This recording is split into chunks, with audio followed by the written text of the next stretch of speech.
Hello, കടുകുമണിയുടെ പുതിയ വീഡിയോയിലേക്ക് എല്ലാവർക്കും സ്വാഗതം. ഇന്ന് സാമ്പാറാണ് ഞാൻ ഉണ്ടാക്കാൻ പോകുന്നത്.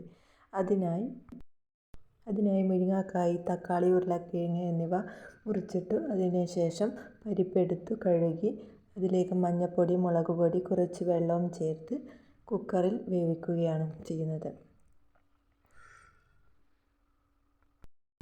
പിന്നെ വേണ്ടത് ഒരു ചട്ടി ചൂടാക്കി അതിലേക്ക് എണ്ണ ഒഴിച്ച് തേങ്ങ വറുക്കുകയാണ് ചെയ്യുന്നത്. തേങ്ങ ബ്രൗൺ നിറമാവുന്നത് വരെ കരിയാതെ നോക്കേണ്ടതാണ്. ബ്രൗൺ നിറമാവുന്നത് വരെ നല്ലോണം ഇളക്കി കൊടുക്കണം. അതിലേക്ക് കുറച്ച് ജീരകവും കുറച്ച് കറിവേപ്പില നല്ലോണം ഇട്ട് കൊടുത്ത് നന്നായി ഇളക്കുക. ജീരകം ഇടുമ്പോൾ നല്ല സ്മെല്ല് കിട്ടുന്നതാണ്.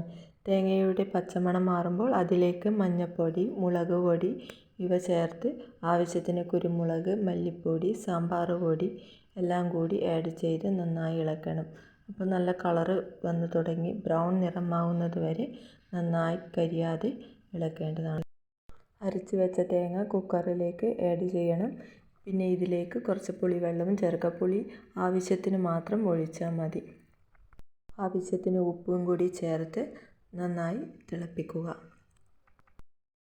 ഒരു ചട്ടി ചൂടാക്കി അതിൽ എണ്ണ ഒഴിച്ച് കടുക് പൊട്ടിക്കുക. ആവശ്യത്തിന് വറ്റൽമുളക്, കറിവേപ്പില, കുറച്ച് സാമ്പാർ പൊടി ചേർത്ത് നമുക്ക് സാമ്പാറിലേക്ക് ചേർക്കാവുന്നതാണ്. അടിപൊളി സാമ്പാറായിരിക്കും. കുറഞ്ഞ സമയത്തിനുള്ളിൽ നിങ്ങൾക്ക് അടിപൊളി സാമ്പാർ ലഭിക്കും. ഇഷ്ടമായ നിങ്ങൾ സബ്സ്ക്രൈബ് ചെയ്യുക. Thank you.